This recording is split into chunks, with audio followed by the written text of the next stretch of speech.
로마서 8장 26절에서 27절 말씀입니다.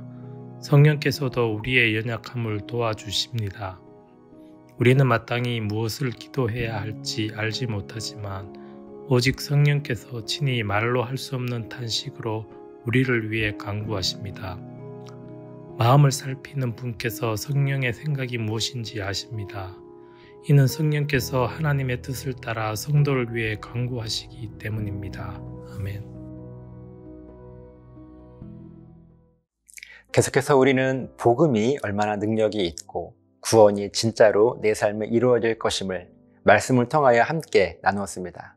그런데 우리가 신앙생활을 하다 보면 참 어렵고 혼란스러운 것이 막상 복음 앞에 내 삶을 내려놓고 구원을 하나님께 구하려고 하면 내 앞에 놓인 문제들이 너무나 커서 그 문제 앞에 넘어지게 되는 경우가 많다는 것입니다.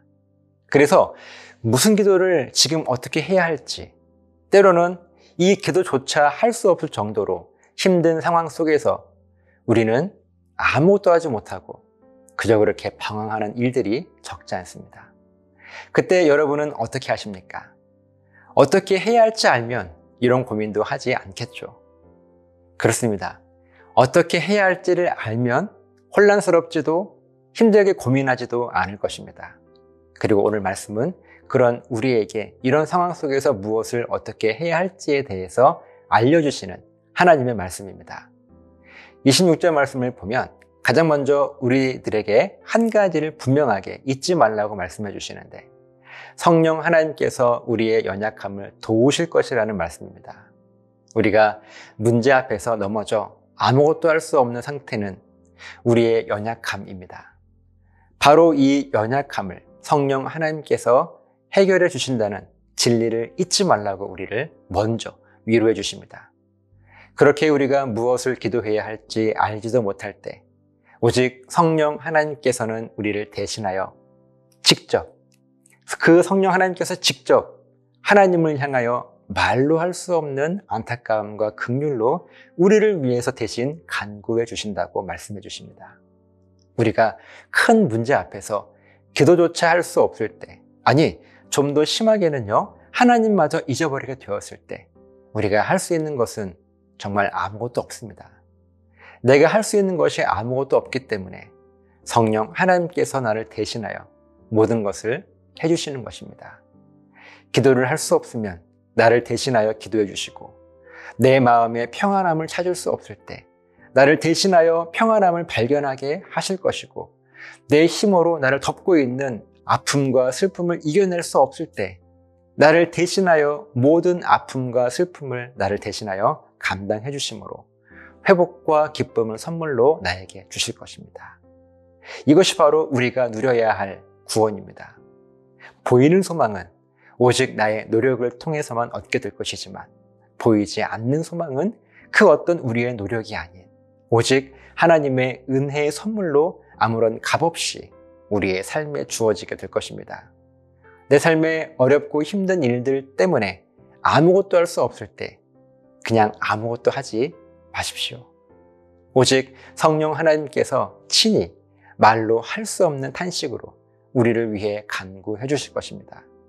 그러면 하나님의 은혜를 경험하게 될 것이고, 내가 경험한 은혜는 세상에 하나님의 살아계심을 증거하고 증명해내는 한 사건이 될 것입니다. 저 여러분들의 삶에 이 믿음의 원리가 깊이 새겨져서 흔들리지 않는 신앙생활을 하게 되시기를 예수님의 이름으로 간절하게 부탁을 드립니다. 기도하시겠습니다.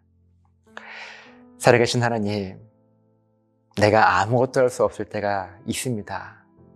할 수 있는 힘조차 없을 때, 때로는 하나님을 잊어버리게 될 때 우리가 걱정하지 않을 것은 성령 하나님께서 우리를 대신하여 모든 것을 해주신다는 사실을 말씀을 통하여 깨닫습니다.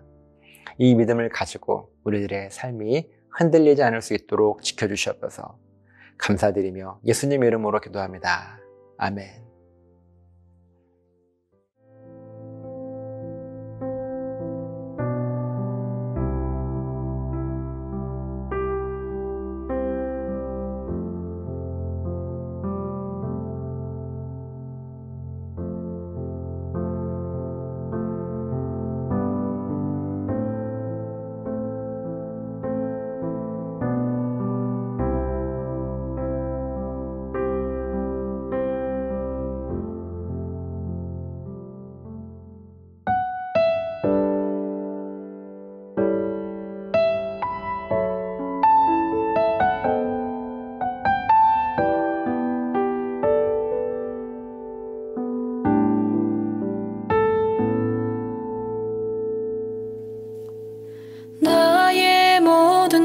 돼.